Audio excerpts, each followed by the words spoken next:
কয়েকদিন আগে গিয়েছিলাম মুর্শিদাবাদ। আর মুর্শিদাবাদে যে সমস্ত দর্শনীয় স্থান রয়েছে তো সেগুলোই আমরা একটুখানি ঘুরে ঘুরে দেখছিলাম, আর সেগুলোও ভাবলাম যে আপনাদের সাথে শেয়ার করি।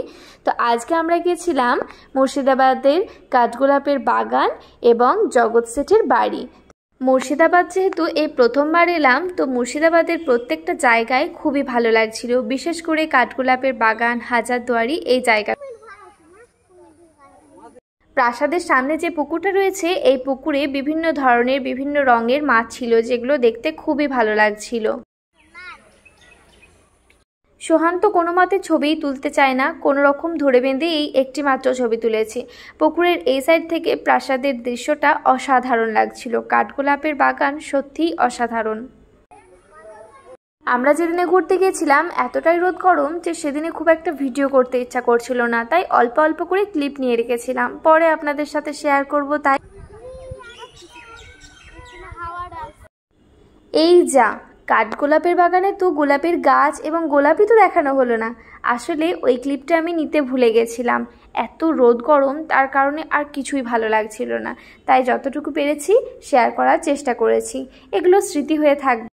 আর এখন যেটা দেখাচ্ছি এটা হলো একটা সুড়ঙ্গ পথ, যেটা দিয়ে একেবারে মতিঝিল পর্যন্ত যাওয়া যেত। শুনেই কেমন অবাক লাগছে না? আর এদিকে ছিল বিভিন্ন ধরনের পাখি, মাছ, কচ্ছপ এসব কিছু, যেগুলো দেখে সোহান তো খুব খুশি। সোহান তো একেবারে গার্ডের ভেতরে গিয়ে এসব মাছ দেখছিল।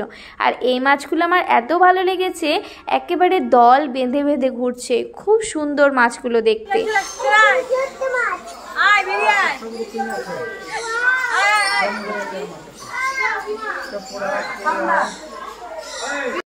একটু আগে যে কচ্ছপের কথা বলছিলাম না, ওই দেখুন দুটো ছোট ছোট কচ্ছপ আর একটা বড় কচ্ছপ এই দিকে রয়েছে। কচ্ছপগুলো দেখতে খুব ভালো লাগছিল।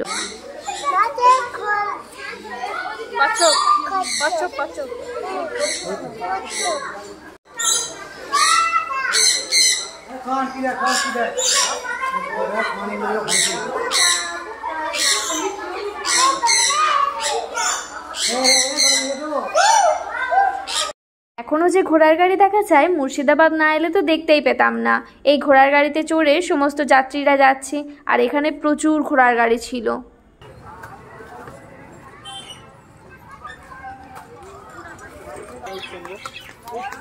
ঘোড়ার গাড়ি দেখে তো সোহান এক প্রকার জেদই করছিল যে ঘোড়ার গাড়িতে করে চড়বো, কিন্তু আমাদের তো টোটো বুকিং করা ছিল, সেই টোটোই আমাদেরকে সব জায়গা ঘুরিয়ে ঘুরিয়ে নিয়ে যাচ্ছিল। আর এখন আমরা চলে এসেছি জগৎ শেঠের বাড়ি, যেটা দেখতে অনেক সুন্দর লাগছিল।